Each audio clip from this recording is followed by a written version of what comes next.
Hello hello hello hello hello. Good morning good morning good morning. क्या हाल चाल क्या हाल चाल क्या हाल चाल। ऑडियो एंड वीडियो क्लियर है तो प्लीज कमेंट बॉक्स में एक बार थम्स अप कर दीजिए।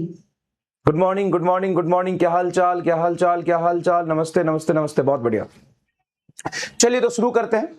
आज हमारा काइनेमेटिक्स का लेक्चर नंबर 4 है। Motion in a straight line का lecture number 4, motion in a straight line. इसके बाद मोशन इन ए प्लेन बनता है। इस चैप्टर में थोड़ा सा ना पेशेंस की जरूरत पड़ती है, स्थिरता की जरूरत पड़ती है। जल्दीबाजी से आप conceptual chapter motion in a straight line चीजें नहीं सीख सकते हैं।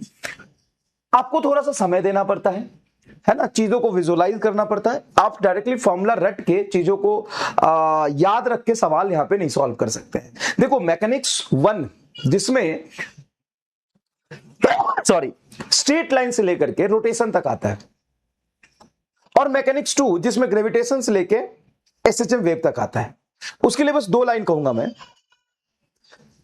अरे यार देखो, मैकेनिक्स 1 जो motion in a straight line से लेकर ग्रेविटेशन रोटेशन तक आता है, mechanics 1 motion in a straight line से लेकर के रोटेशन तक आता है, और मैकेनिक्स 2 ग्रेविटेशन से लेकर एसएचएम वेव तक आता है। मैकेनिक्स 1 एंड मैकेनिक्स 2 में जमीन आसमान का अंतर है। क्या? 2 लाइन में समझना। मैकेनिक्स 1 में फॉर्मूले होते हैं कम और सवाल में होता है दम। मैकेनिक्स 2 में फॉर्मूले होते हैं बहुत ज्यादा और सवाल में नहीं होता है दम। वहां पे सवाल डायरेक्टली फॉर्मूला बेस्ड होता है। ग्रेविटेशन का एक्सीलरेशन ड्यू टू ग्रेविटी याद है, आप कर ले जाओगे। पोटेंशियल का फॉर्मूला याद है, कर ले जाओगे। पोटेंशियल एनर्जी आता है, कर ले जाओगे। एस्केप वेलोसिटी का फॉर्मूला याद है, ऑर्बिटल वेलोसिटी का फॉर्मूला याद है, केपलर्स लॉ याद है, कर ले जाओगे। एसएचएम में देखो फॉर्मूला बेस्ड सवाल आता है। तो मैकेनिक्स 2 में पढ़ने का तरीका यह है कि कंसेप्चुअली समझो, लेकिन फॉर्मूला ज्यादा मेमोराइज करना ही पड़ेगा, कोई और ऑप्शन नहीं है। आप डिराइव थोड़ी ना कर लोगे orbital velocity, escape velocity, Kepler's law के कंसेप्ट को, फॉर्मूले को। लेकिन मैकेनिक्स 1 में आपको चीजें विजुअलाइज करनी पड़ेगी। अब बताओ मोशन इन स्ट्रेट लाइन में कितने फॉर्मूले? शायद 3 इक्वेशन ऑफ मोशन और क्या। लेकिन हर एक सवाल अपने आप में कंसेप्ट है। हर एक सवाल को विजुअलाइज करके आपको सॉल्व करना पड़ेगा। समझ में आया? अगर समझ में आया तो एक बार कमेंट बॉक्स में थम्स अप कर दीजिए, यस सर बात तो आपकी सही है।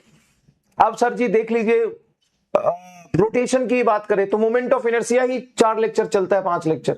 उसमें क्या ही फॉर्मूला है पैरेलल एक्सिस थ्योरम। लेकिन अब उसमें स्फीयर इधर घुमा दिया, स्फीयर को डिस्क में बदल दिया, डिस्क को प्लेट में बदल दिया, एक्सिस इधर से उधर कर दिया, दिमाग का दही बन जाता है। आप वहां पे सीधा मोमेंट ऑफ इनर्शिया का फॉर्मूला याद रख के सवाल नहीं कर सकते।